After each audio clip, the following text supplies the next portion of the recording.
이 시간 하나님께서 우리에게 주신 말씀 신약 성경 마가복음 9장 19절에서 29절까지의 말씀입니다. 마가복음 9장 19절에서 29절까지 저와 여러분이 한 절씩 교독하시고 마지막 29절 한 목소리로 봉독하겠습니다. 먼저 19절 말씀 제가 읽겠습니다.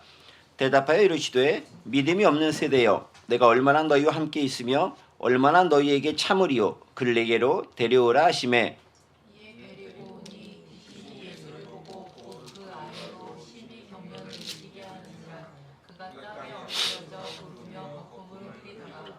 예수께서 그 아버지에게 물으시되 언제부터 이렇게 되었느냐 하시니 이르되 어릴 때부터니이다.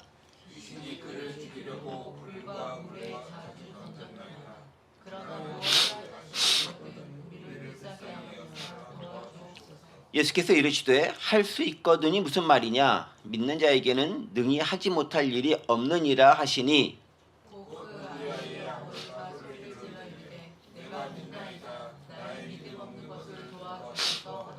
예수께서 무리가 달려와 모이는 것을 보시고 그 더러운 귀신을 꾸짖어 이르시되 말 못하고 못 듣는 귀신아 내가 네게 명하노니 그 아이에게서 나오고 다시 들어가지 말라 하시매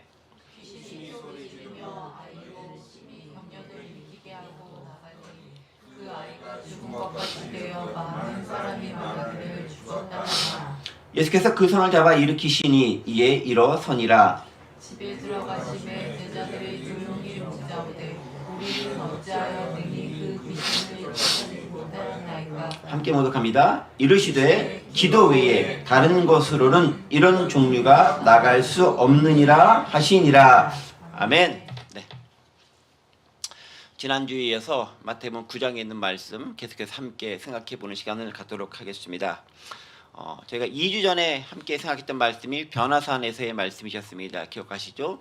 예수님께서 제자 3명을 데리고 변화산에 가셔서 놀라운 모습에 표정되시고 그 경험을 제자들 3명과 함께 공유하시고 나누셨습니다. 그리고 내려오시는 가운데 다른 남겨져 있던 제자들 9명쯤 되겠죠? 그 제자들이 서기관들과 더불어 변론하는 모습을 발견하게 됩니다. 그리고 그 주변에 무리들이 많이 모여서 웅성웅성 거리는 모습을 보게 됐죠. 그래서 예수님께서 묻습니다. 도대체 무슨 일이냐? 뭐 때문에 변론하고 있느냐라고 물어보죠. 그러니까 그 중에 있었던 어떤 한 사람이 나와서 자초지종을 이야기합니다. 그 내용이 무엇이었죠? 자기 외아들이 있었는데 경련을 일으키면서 무척 힘들어하고 있습니다. 또 귀신이 들려서 무척 괴로워하고 있습니다. 하여 당신께 가면 고침을 받을까 하여 데리고 왔는데 당신의 제자들이 고치지 못하기 때문에 무척 속상하고 마음이 힘든 것 가운데 있습니다. 그런데 그것 때문에 이 서기관들과 제자들이 다툼을 하고 있습니다. 라는 내용들에 대해서 예수님이 보고를 받습니다. 그 모습을 보시면서 예수님께서 탄식하며 이야기하죠. 그게 오늘 보면 19절에 있는 내용입니다. 이거죠. 대답하여 이르시되 믿음이 없는 세대여 내가 얼마나 너희와 함께 있으며 얼마나 너희에게 참으리요 그를 내게로 데려오라고 말씀하십니다. 그렇죠. 믿음이 없는 세대다라고 탄식하시면서 이 세대의 여러 현상들에 대해서 무척 속상한 말씀을 쏟아내고 있는 것을 발견할 수 있습니다. 그런데 이 세대는 누구를 포함하는 것일까요? 그 가운데 대화하고 있었던 예수님의 제자들 또 믿음이 없었고 또 누가 믿음이 없습니까? 제자들과 논쟁하고 있었던 서기관들도 믿음이 없었고 또 그들을 바라보고 있었던 무리들도 역시 믿음이 없는 불이었다라는 거죠. 다시 말해서 예수님이 살고 있었던 시대의 거의 모든 사람들이 믿음이 없는 삶의 행태를 보이고 있었다라는 점이고 더 큰 문제는 뭐냐면 예수님의 제자들인데 예수님의 은혜를 경험한 자들인데 예수님과 더불어 오랜 동안 함께 생활했던 자들인데도 불구하고 여전히 믿음의 모습을 보이지 못했던 그 제자들의 모습 때문에 세상에서 기독교가 예수님이 비판을 받고 비난의 대상이 되었다라는 사실이 무척 속상한 일이다라는 것이죠. 믿음의 문제는 단지 이 세대만에 국한된 문제가 아닙니다. 기독교인들은 당연히 믿음이 있어야 하지만 그렇지 못했기 때문에 세상에서 비난받고 복음을 전하는데 방해 요소가 됩니다. 복음을 전해야 될 기독교인이 믿음이 없다. 이 얼마나 모순되고 역설적이고 아이러니한 일입니까? 허약하고 능력 없는, 그죠? 복과 성공만을 바라는 무늬만 그리스도인이 그런 사람들이 너무 많기 때문에 세상에 올바로 된 영향력을 끼치지 못하고 믿음 없는 그리스도인이여 라는 핀잔을 들을 수밖에 없는 세대가 오늘 우리 시대의 모습이다라는 거죠. 바로 그 모습에 대해서 지난 시간에 우리가 함께 이야기를 나누어 봤습니다. 그게 오늘 나의 모습은 아닌지 함께 생각해 보았습니다. 자, 결국 그런 모습들을 보시면서 탐색하시면서 예수님께서 말씀하시죠. 아이를 내게로 데려오라. 19절 하반절에서 그렇게 이야기합니다. 그러니까 이제 아이를 그 아버지가 데리고 오겠죠. 20절입니다. 이에 데리고 오니 귀신이 예수를 보고 그 아이로 심히 경련을 일으키게 하는지라 그가 땅에 엎드러져 구르며 거품을 흘리더라 라고 기록하고 있습니다. 아이를 데려오고 나서의 그 다음에 일어났던 현상을 마가가 묘사하고 있는 거죠. 어떤 현상이 나타납니까? 아이 아빠가 아이를 예수님께서 데려오자 그 아이가 예수님을 보고서 귀신이 그 아이로 하여금 훨씬 더 심한 경련을 일으키게 만들었다라고 이야기하고 있습니다. 20절 보세요. 귀신이 예수를 보고 그 아이로 심히 경련을 일으키게 하는지라. 오늘 본문 그 마가복음에는 귀신이 예수를 봤다라고 기록하고 있지만은 사실은 그 좀 다른 영어 번역본 또 다른 번역본들 좀 보면은 귀신이 본 게 아니라 그 아이가 봤는데 그 아이가 봤었을 때 귀신도 같이 봤겠죠. 그 아이 속에서 보면서 그 아이로 하여금 경련을 이렇게 만들었다라고 이야기하고 있습니다. 왜 귀신이 그 아이를 더 경련을 심하게 일으키게 했을까요? 예수님을 봤기 때문에 그렇죠. 귀신이 예수님을 보고 위기 상황을 직감적으로 안 거죠. 내가 곧 쫓겨나거나 죽거나 어디 멀리 내쫓김을 당하겠구나라는 것을 직감적으로 알고 나름대로 최대한 방어 작전을 펴는 거예요. 그렇죠? 여러분 근데 아시겠지만 이 귀신이라든가 악의 세력들은 예수님을 훨씬 더 분명하고 명확하게 더 잘 압니다. 그게 좀 신기해요. 어설프게 대충 적당히 믿는 사람들은 저 사람이 예수님을 잘 믿는지 안 믿는지 잘 몰라요. 네. 우리 직장생활 하고 있으면은 교회 다니는지 안 하는지 내가 특별히 얘기하지 않는 이상 잘 몰라요. 더 정확히 얘기하면은 굳이 말하고 싶지 않아요. 피곤하고 힘들지 않아요. 괜히 얘기했다가 본전도 못 치르면 어떡해. 그런 생각을 할 때가 종종 있습니다. 그런데 진짜 예수님을 잘 믿는 사람은 진짜 악한 사람이거나 혹은 악한 영적 세력들은 훨씬 더 명확하고 정확하게 찝어낸다라는 거예요. 그리고 그런 모습들이 사실은 그 안에 풍겨져 나간다는 것을 우리가 알 수 있습니다. 예수 잘 믿는 사람들은 가면은 어디 가도 그 분위기, 그 맛이 자연스럽게 배어 나오게 마련인 거예요.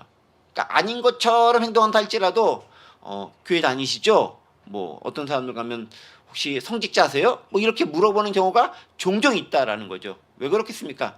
제대로 믿으면 그 안에 속에 있는 예수님이 자연스럽게 뿜어져 나올 수밖에 없다라는 것이고 그것들을 귀신이라든가 악의 세력들이 훨씬 더 정확하게 알아낸다는 거예요. 오히려 잘 못 믿는 사람들이 모르는 경우가 많다라는 것입니다.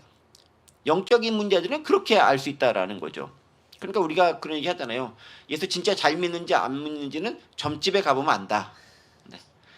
그 집에 가서 그 집에서 딱 정확히 짚어주면 잘 믿는 거고 잘 모르면 그 사람이 가짜든 내가 가짜든 둘 중에 하나 가짜다라는 우스갯소리도 있어요. 네. 진짜인지 가짜인지 모르겠지만 그렇다라는 거죠. 자, 근데 더 중요한 건 뭐냐면은 그렇게 귀신이 예수님을 알아본 다음에 괴롭고 힘들고 예수님으로부터 거부하는 반응을 보이지 않아요. 그러면 누가 결국 피해를 당하느냐?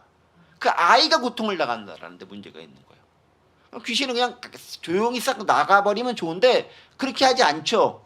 안 나가려고 발버둥 치고 거부하고 그에 따른 경련을 심하게 일으키면서 아이가 더 고통스럽게 만든다라는 거예요. 그러니까 보세요. 예수님의 나타남으로 인해서 아이는 순간적으로 더 고통을 받게 되는 거예요. 왜? 악에 사로잡혀 있기 때문에 그렇다라는 거죠. 물론 그것이 이제 그 아이가 곧 해방됨을 위한 사실은 날이 밝기 위한 징조, 라고 볼 수 있는 그런 대목이기도 합니다. 어쨌든 간에 예수님을 거부한 귀신은 자신의 숙진 인간을 더 심하게 괴롭힌다라는 거예요. 자신의 마지막 때가 다가오니까 더 심한 반발작용을 일으킨다라는 거죠. 오늘 우리 시대의 모습도 그렇습니다. 말세가 가까워질수록 악의 세력은 더 교묘하고 더 강력하고 더 치명적으로 우리를 괴롭히고 있다라는 사실을 기억할 필요가 있다라는 거죠. 때문에 우리는요, 그런 것들로 인해 고통을 당하는 사람을 본다면은 그들을 도와줄 수 있어야 됩니다. 우리 속에 예수님께서 그들을 몰아낼 수 있도록, 그들에게 해방을 줄 수 있도록 내가 참다운 예수님을 담지하고 있는 사람으로서 제대로 역할을 감당할 필요가 있는 거죠. 내가 가는 그곳이 예수님 같이 가는 것을 통해서 예수님을 두려워하는 그 악이 물러날 수 있도록 내가 그 통로 역할을 제대로 감당해야 된다라는 거예요. 그러니까 내가 곧 예수님의 진짜 사자가 되어야 된다라는 것입니다. 자, 그런데 어쨌든 간에 그 역할을 잘 못하는 게 현대의 가장 큰 문제가 아닌가 싶습니다. 어쨌든 예수님이 직접 나타났고 이제 악의 세력인 귀신도 맞짱을 딱 뜨게 됐습니다. 자, 그렇게 맞짱을 딱 떠서 대면화된 상태에서 예수님께서 이 아버지에게 질문을 합니다. 21절이죠. 예수께서 그 아버지에게 물으시되 언제부터 이렇게 되었느냐 하시니 이르되 어릴 때부터입니다. 그리고 22절에 계속 이어서 그 상황과 상태를 설명해 줍니다. 이렇게 귀신이 그를 죽이려고 불과 물에 자주 던졌나이다 라고 고백을 하고 있습니다. 예수님께서 몰라서 묻지는 않으셨을 거 아니에요. 다 아시는 분이실 테니까. 왜 물으셨을까요? 대화를 이끌어 나가는 거죠. 전후 상황을 이미 아시겠지만 그럼에도 불구하고 예수님은 사람들에게 이 사건에 대해서 명확하게 알고 인지할 수 있도록 도움을 주기 위해서, 또 이 아이와 이 아이의 아버지가 얼마나 오랜 기간 고통을 받았는지를 알고 공감해 주기 위해서 그렇게 하는 거예요. 또 더불어서 뭡니까? 당사자와 대화를 이끌어내기 위해서 일부러 질문을 하시는 거예요. 몰라서 질문하는 게 아니라 알면서도 여러 상황들을 그 사람에게 공감할 수 있도록, 또 대화를 이끌어낼 수 있도록, 또 문제가 무엇인지 드러나게 할 수 있도록 예수님께서 질문을 통해서 사람들의 마음을 열고 상황을 헤쳐나가고 있는 것을 발견할 수 있습니다. 자, 그런데 언제부터 고통을 당했다 그랬죠? 어릴 때부터. 그러니까 이 아이가 지금 몇 살인지 모르겠지만 일단 외아들 오랜 기간 동안 귀신 들림으로 인해 고통을 당하고 있는 거예요.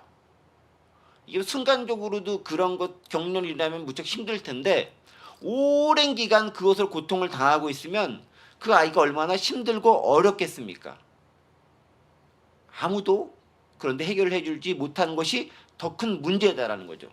근데 진짜 더 큰 문제는 뭐냐면 그 아이도 그렇게 힘들고 어렵겠지만 그 아이를 둔 그 집이 얼마나 힘들겠어요.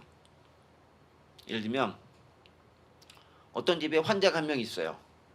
그럼 환자가 있는 그 환자 당사자도 힘들겠지만 그 환자랑 같이 살고 있는 그 주변 사람들도 힘든 거예요.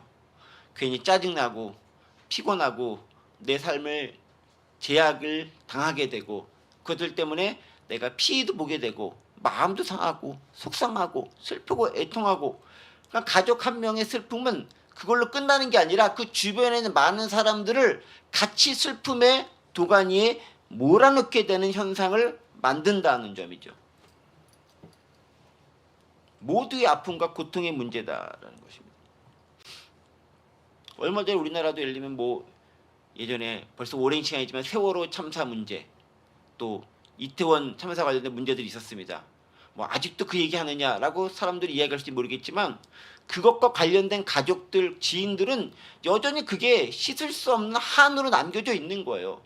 여전히 해결을 내지 않고 여전히 들어주지 않고 여전히 누구도 그것에 대해서 잘못했다고 얘기하는 사람이 별로 없잖아. 근데 내 아들, 내 딸은 죽었어. 내 형제, 내 자매는 죽었어. 누가 그 아픔을 이해할 수 있을까요? 당사자는 죽었으니까 그만인가요? 주변에 있는 사람들이 훨씬 더 고통을 느낀다라는 거죠. 이 아이의 아빠도 마찬가지인 거예요. 뭐 아빠만 고통을 느꼈습니까? 다른 가족이 누가 있는지 모르겠지만 마찬가지로 그 집 전체가 힘들고 어려운 상태 가운데 있었다라는 거죠. 당사자만의 문제가 아니다라는 거예요. 어쨌든 아버지는 상태를 설명하면서 예수님한테 도움을 구합니다. 뭐라고 도움을 구합니까? 그러나 무엇을 하실 수 있든지 우리를 불쌍히 여기사 도와주옵소서 이렇게 얘기합니다. 근데 가만히 보세요. 여기 뭐라고 되어 있습니까? 무엇 23, 20 무엇을 할 수 있든지 우리를 불쌍히 여기사 도와주옵소서. 누굴 도와달라고 그러죠? 우리를 도와달라고 하죠. 그 아이를 도와달라고 얘기하지 않아요. 즉 고통은 아이만 당하는 게 아니라 아이를 포함한 가족 전체가 고통을 당하고 있다라는 것을 표현하고 있는 거죠. 우리를 도와달라라고 예수님께 간구하고 있습니다. 자, 그런데 가만히 보세요.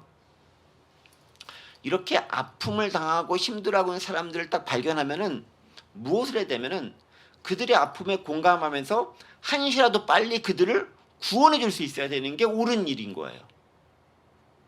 누가 막 배 아파서 막 쩔쩔매고 있어. 그러면 한시라도 빨리 그 배 아픈 거를 안 아프게 해결해 주는 게 가장 잘하는 거예요. 그런데 오늘은 주일이니까 일하면 안 돼.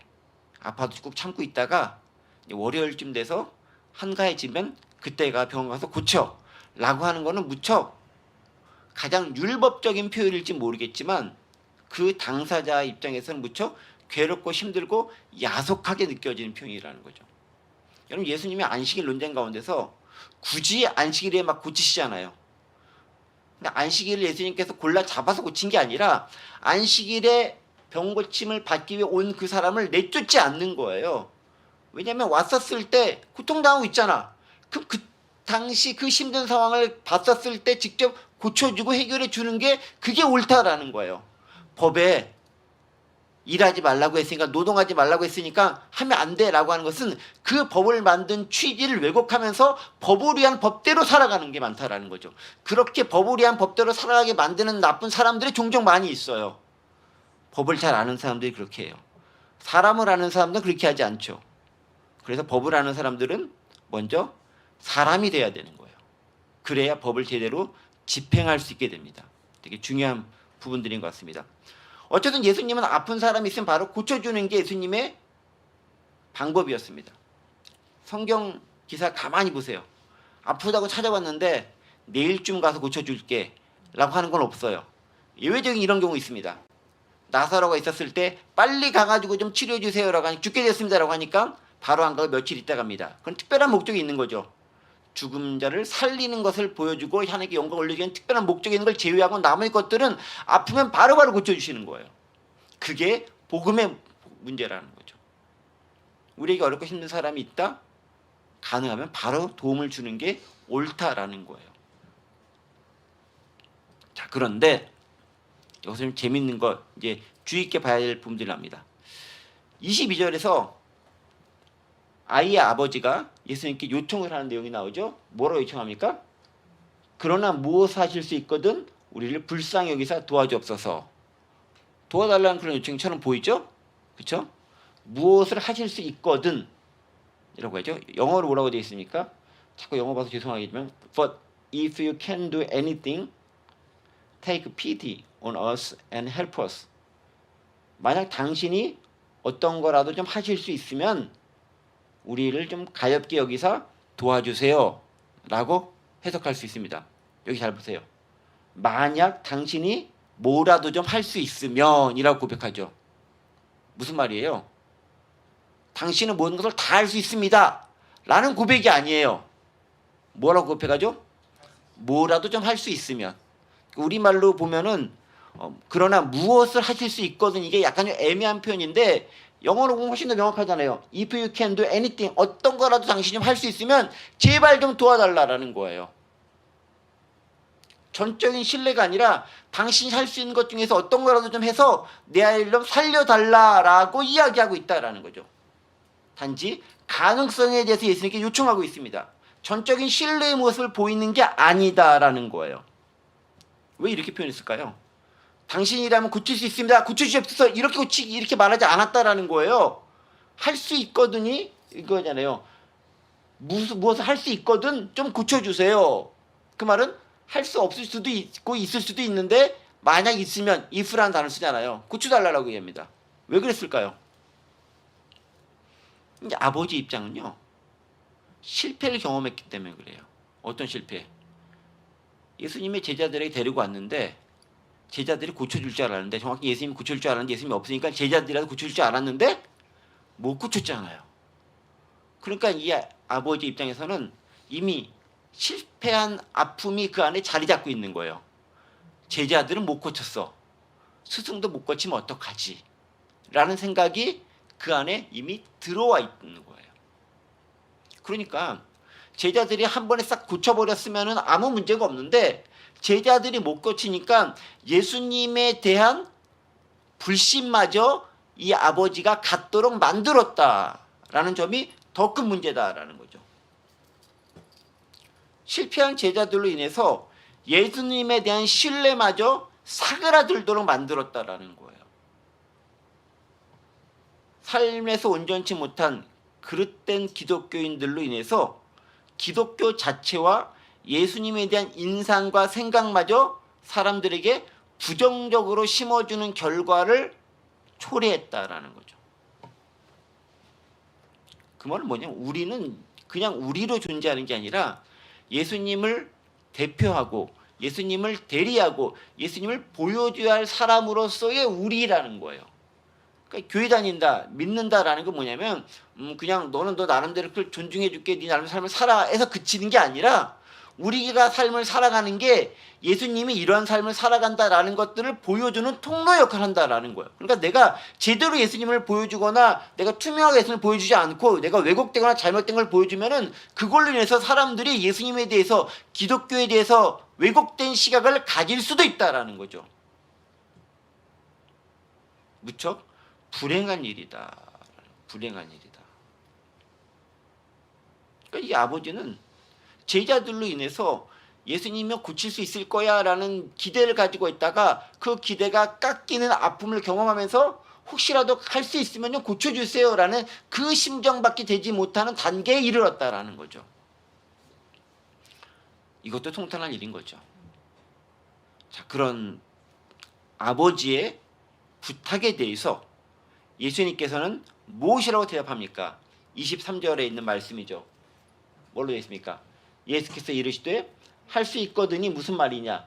믿는 자에게는 능히 하지 못할 일이 없느니라. 정말 많이 인용되고 정말 많이 이야기되는 그 본문. 할 수 있거든이 무슨 말이냐? 할 수 있다 하시니는 나의 능력 주 하나님. 거기는 가사가 여기서 나오는지 모르겠는데 그 본문이죠. 할 수 있거든이 무슨 말이냐? 믿는 자에게 능치 못할 일 없다. 열심히 해라. 할 수 있다. You can do it. 열심히 이야기되는 그 본문이 이 본문이 아닌가 싶은 본문이에요. 자, 그런데 여러분, 할 수 있거든이 무슨 말이냐가 무슨 뜻일까요? 할 수 있거든이 무슨 말이냐? 할 수 있는데 도대체 무슨 말 하는 거야? 이렇게 저는 오랜 시간 동안 알아왔던 것 같아요. 나 당연히 할 수 있지. 무슨 말이야? 그러니까 이렇게 아까 물어본 게 이렇게 질문한 거잖아요. 뭐라도 좀 할 수 있으면 고쳐주세요. 그러니까 예수님께서 당연히 내가 할 수 있지. 무슨 말이야? 믿는 사람도 할 수 있어. 근데 그 말에 여러분 어폐가 있다는 거 아세요? 무슨 어폐가 있습니까? 지금 제가 한 말 가만히 생각해 보세요. 내가 할 수 있거든이 무슨 말이야? 여기서 나는 누구예요? 예수님이 할 수 있다는 거잖아요. 믿는 자에게 능히 하지 못할 일 없느니라. 예수님을 하는 거하고 믿는 사람이 하는 것을 완전히 동일시할 수는 없는 거잖아요. 다른 주체인 거잖아요. 근데 그렇게 우리가 잘못 해석할 수도 있다는 거예요. 왜 잘못 해석했느냐? 우리 이 본문을 잘못 봤어요. 어떻게 잘못 봤느냐? 할 수 있거든이 무슨 말이냐? 이게 뭐냐면은 예수님이 인용하면서 하시는 말씀. 영어로 보세요. 뭐래요? If you can, 이 뭐예요? 그 사람이 했던 말 그대로 따온 거죠. 만약 당신이 가능하다면 예수님이 그걸 그대로 받아치면서 얘기하는 거죠. 만약 당신이 가능하다면 내가 불가능하단 말이야? 어떻게 그런 생각을 할 수 있지라는 뉘앙스가 이 안에 들어가 있는 거예요. If you can, 그 말이에요. 할 수 있거든요. 할 수 있다고? 그걸 이렇게 물어보는 것 자체가 예수님 보시기에는 통탄할 만한 일이라는 거예요. 뭐라도 좀 고쳐주세요 라고 요청을 했는데 그 뭐라도라도 말하는 그 자체가 무척 속상하고 안타깝고 답답한 일이다라는 거예요. If you can? 할 수 있다면? 이게 도대체 뭔 소리야? 그러는 거죠. 뭐랍니까? Everything is possible for him who believes. 믿는 자는 모든 것이 가능하다라고 했죠. 보세요. 아까 22절에서 뭐니까 anything이라고 하죠. 뭐라도 좀 할 수 있으면은 고쳐주세요. 23절에서 뭐라고 합니까? everything으로 바뀌죠. 모든 것이 가능하다로 바뀌는 거죠. 예수께서 지금 수정해주고 있는 거예요. 할 수 있다고? 그런 것을 질문한다고? 말도 안 되는 걸 질문하고 있구나 네가. 이 세상이 얼마나 믿음이 없는가를 내가 명확하게 보는구나 라고 하면서 속상해하면서 통탄하는 말씀을 하고 있다라는 거예요. 여러분 세상 사람들이 기독교에 대해서 그렇게 보는 거예요. 너네 그것도 좀 할 수 있어? 너네 이렇게 좀 할 수 있어? 니네들 하는 실력으로 봐가지고는 별 볼 일 없어 보이는데 니네들이 세상을 올바르게 할 수 깨끗하게 할 수 있다고 할 수 있어? 한번 해봐. 이렇게 얘기하는 거예요. 그때 예수님의 반응은 뭐냐면은 할 수 있다고? 만약 가능하다면 이렇게 질문한다고? 그 자체를 예수님은 받아들일 수 없다라는 거예요. 얼마나 그 답답한 마음의 표현이 이 가운데 들어가 있는지 몰라요. 할 수 있다고? 그게 무슨 말이야? 지금 이렇게 얘기하고 있는 거죠. 여러분 뉘앙스 차이가 느껴지십니까? 제가 잘 설명하고 있는지 모르겠는데 그 차이가 느껴지셔야 되는 거예요. 할 수 있거든요. 무슨 말이냐? 할 수 있다. 그냥 그 차원이 그 측면이 아니라는 거예요. 훨씬 더 심각하고 훨씬 더 속상해하면서 어떻게 보면 반어적으로 이야기하고 있다라는 거예요.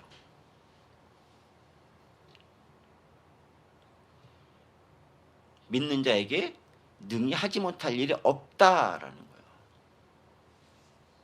무슨 얘기입니까? 믿으면 가능하다라는 걸 보여주는 거잖아요.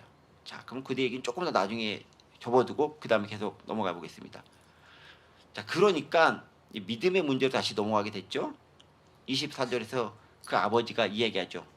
곧 그 아이의 아버지가 소리를 질러 이르되 내가 믿나이다. 나의 믿음 없는 것을 도와주소서. 믿는 자 모든 것 할 수 있어 라고 딱 선언하니까 아이의 아버지가 고백합니다. 뭐라고 고백하죠? 24절에서 내가 믿나이다. 근데 그 다음에 뭐라고 또 고백해요? 이것도 모순인 거잖아요.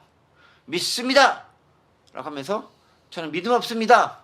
이게 뭐야, 말이 안 되는 거잖아요. 믿습니다 했으면 쭉 믿는 걸로 나가야지. 믿습니다 해놓고 나의 믿음 없음을 도와주소서. 근데 이게 진짜 솔직한 심정인 거예요. 어떻게 해요? 내가 믿습니다 라는 것은 내 안에 여전히 반신반의하는 마음이 있어요. 하지만 나는 정말 믿고 싶다라는 거예요. 그런데 내 안에 여전히 불신하는 모습들도 있는 거예요. 그게 제자들이 실패로 말미암은 것이든 원래부터 내가 가지고 있었던 불신에 대한 것이든 상황 때문이든 어떤 것 간에 여전히 내 안에는 믿지 못하는 마음이 여전히 가지고 있다라는 거예요. 그러면 솔직하게 고백하는 거죠. 뭐라고? 믿음 없는 것 좀 도와주옵소서.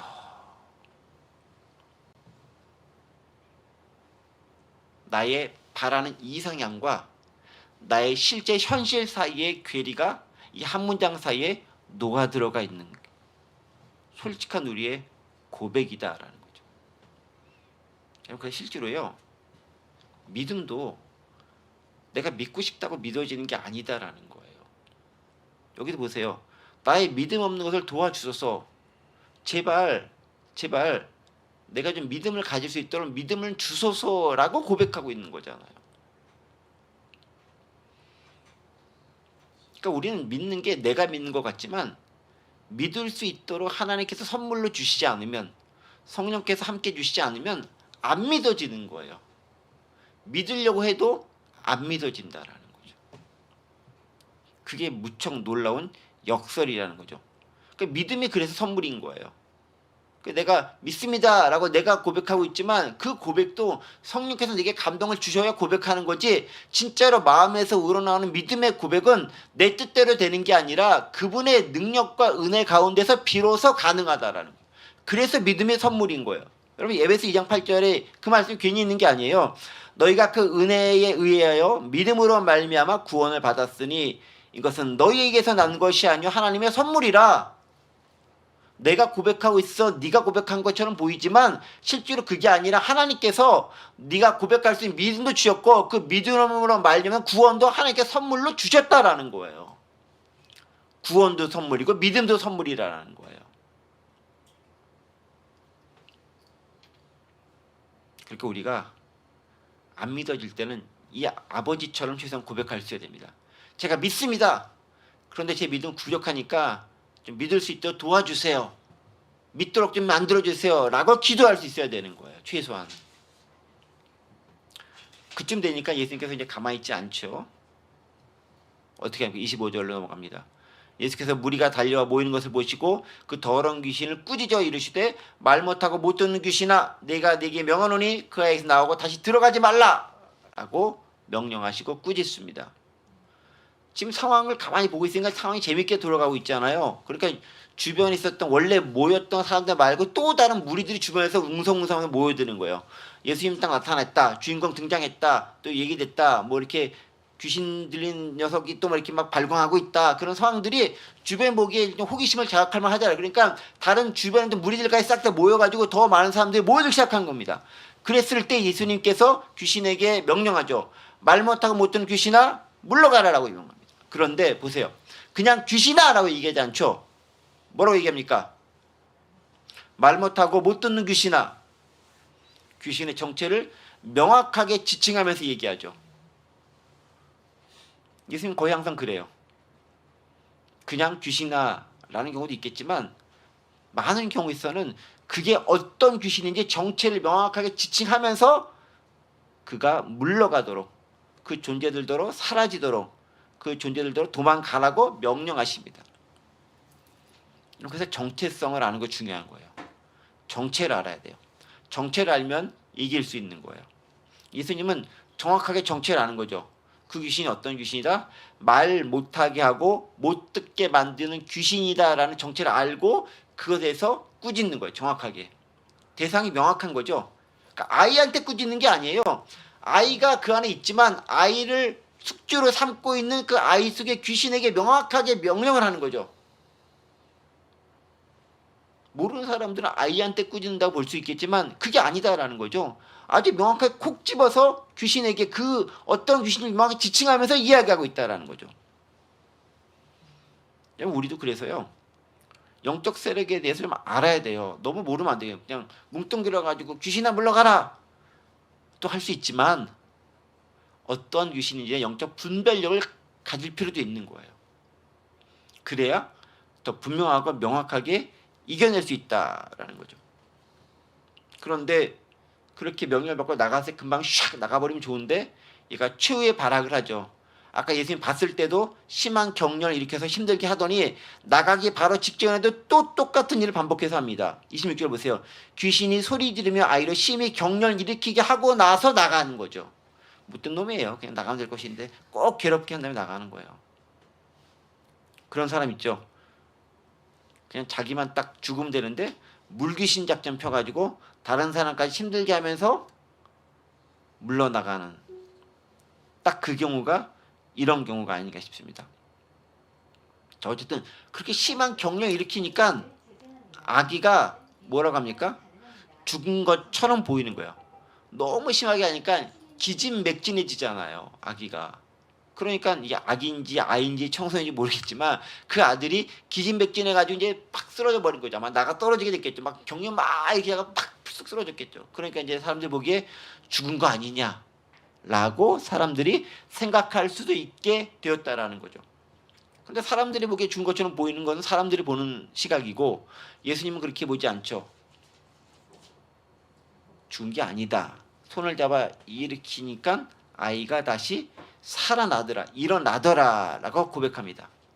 아이를 만지시고 그리고 안정감을 주시면서 혼자 힘으로는 아직 부족할 것처럼 보이니까 끌어서 그 아이를 일으켜 주시는 그 자상함의 모습을 발견할 수 있다라는 거죠. 사람들이 보는 관점은 아이가 죽었지만 예수님이 보는 관점은 아이는 죽은 게 아닙니다. 자유케 된 거죠. 얼마나 다릅니까? 사람들이 보기에 아이는 죽어서 장례를 치러야 될지도 모르는 것처럼 보일지 모르겠지만 귀신으로 말미암아 힘들게 어렵게 그것을 말미암아 결과로 죽은 것처럼 보일지 모르겠지만 예수님이 보시기에 아이는 이제 해방되어져서 회복하는 것만 남은 그 존재가 되었다고 선언하십니다. 다른 부분들을 보이고 있죠. 자, 이렇게 해서 이제 일단락이 사건 일단락이 되는 것처럼 보입니다. 그런데 이제 제자들이 궁금증이 하나 남죠. 아니, 왜 선생님은 되고 저희는 안 됩니까? 다른 질문. 왜 주님은 되고 저희는 안 됩니까? 뭐 주님이니까 당연히 되는 거지. 뭐 그걸로 뭐가 더 설명이 필요하겠습니까? 라고도 할 수 있겠지만 또 친절하신 예수님은 거기에 대한 답변을 허락해 주시죠. 28절입니다. 집에 들어가시면 제자들이 조용히 묻자오되, 조용히라는 표현을 쓰고 있어요. 이제 영어로 보면은 privately라고 이렇게 개인적으로 이제 사적으로 물어보는 거죠. 근데요, 주님, 저희가 그때 왜 못 내쫓았고 주님은 어떻게 가능한 거죠? 이렇게 물어보는 거죠. 좀 비법 좀 가르쳐달라고. 우리는 어찌하여 능히 그 귀신을 쫓아내지 못하였나이까? 예수님께서 한 큐에 끝내시죠. 29절. 이르시되 기도 외에 다른 것으로는 이런 종류가 나갈 수 없느니라 라고 말씀하십니다. 자, 가만히 보세요. 지금까지 제자들이 예수님과 달리 귀신을 내쫓지 못한 이유는 무엇 때문이라고 그랬죠?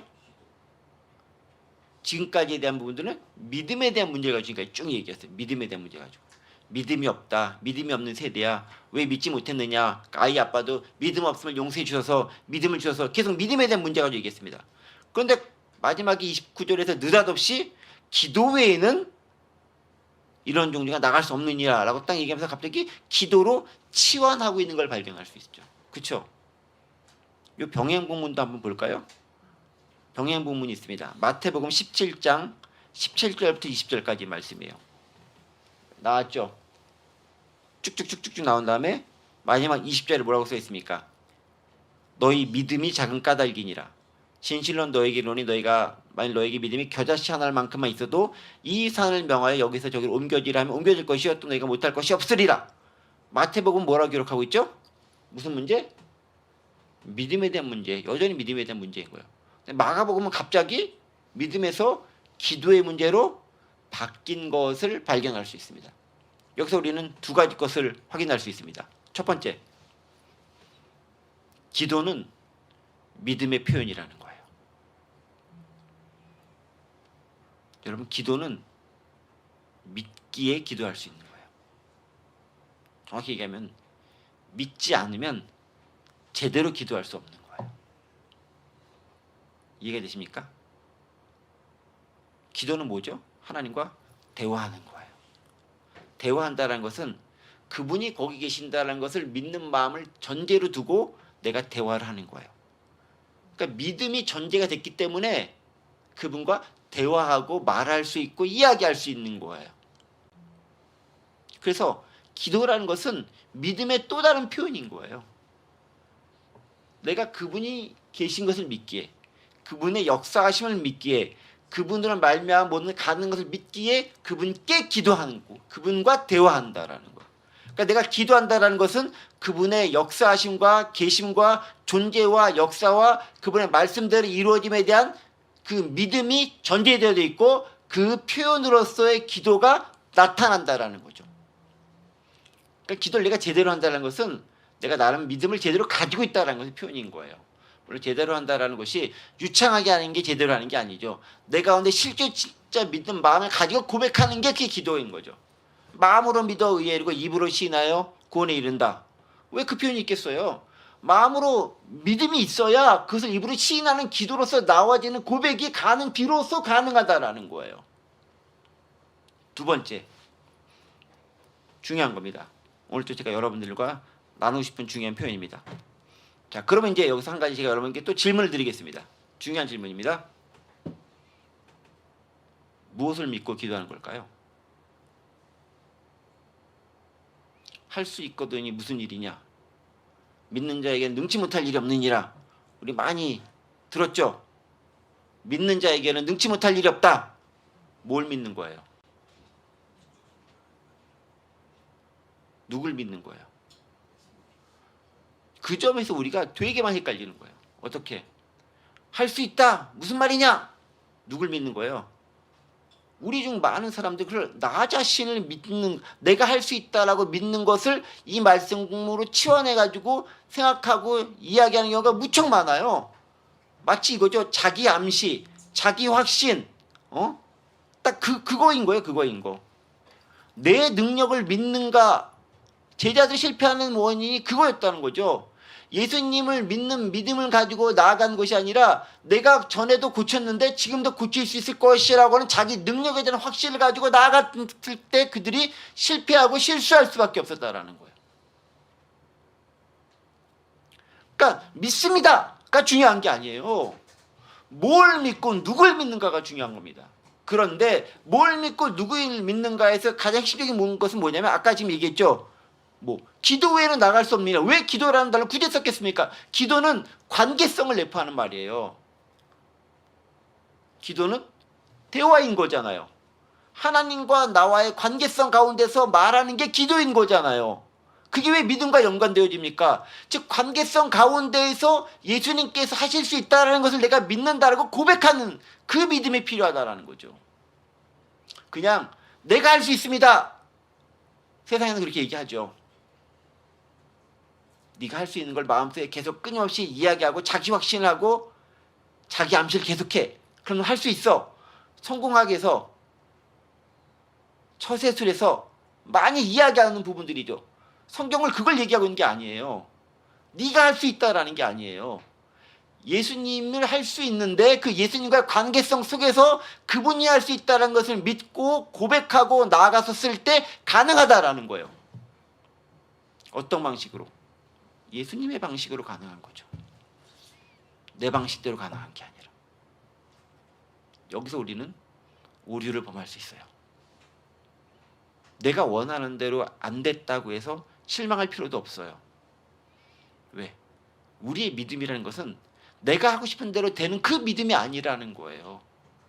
예수님께서 모든 것이 가능하다라는 것을 믿고 그 관계성 속에서 예수님의 방식에 온전히 맡겨드리는 그 순종과 신뢰 속에서 이루어지는 것을 믿는 믿음인 거라는 거죠.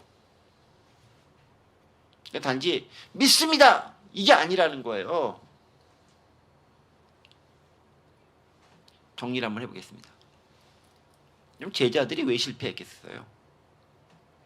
제자들은 예수님과의 관계성 속에서 주님께 맡겨지는 신뢰 관계성 속에서 믿음대로 고백한 그 고침이 아니었다라는 거예요. 그러니까 실패하는 거예요. 그러니까 그들이 원하는 방식대로 안 되니까 그들이 패배할 수밖에 없는 거죠. 그건 예수님께서 원하시는 건 뭡니까? 예수님과의 관계성 속에서 궁극적으로 기적을 일으키고 역사를 일으킨 건 누구죠? 내가 아니라 예수님이다라는 거죠. 우리는 그 점을 명확하게 할 필요가 있는 거예요. 내가 행하는 것처럼 보이지만 내 속에 예수께서 행하시는 거다라는 거죠. 금과 은은 나 없지만 나사렛 예수의 이름으로 내가 명하노니 일어나 걸으라. 누가 명한다고요? 나사렛 예수의 이름으로 그가 일어나 거는 거예요. 베드로의 능력이 아니고 요한의 능력이 아니고 바울의 능력이 아니다라는 거죠.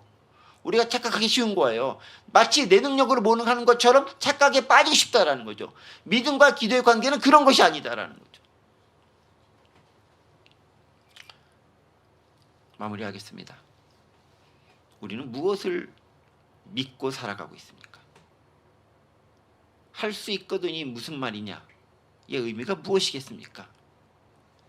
너는 충분한 가능성을 가진 존재니까 네 능력을 충분히 발휘해. 그런 문제가 아니다라는 거예요. 성경을 그렇게 오해하지 말라는 거죠. 네가 할 수 있는 것이 아니라 주님께서 하신다라는 겁니다. 그리고 그 관계성 속에서 네가 충분히 맡겨드릴 수 있는가?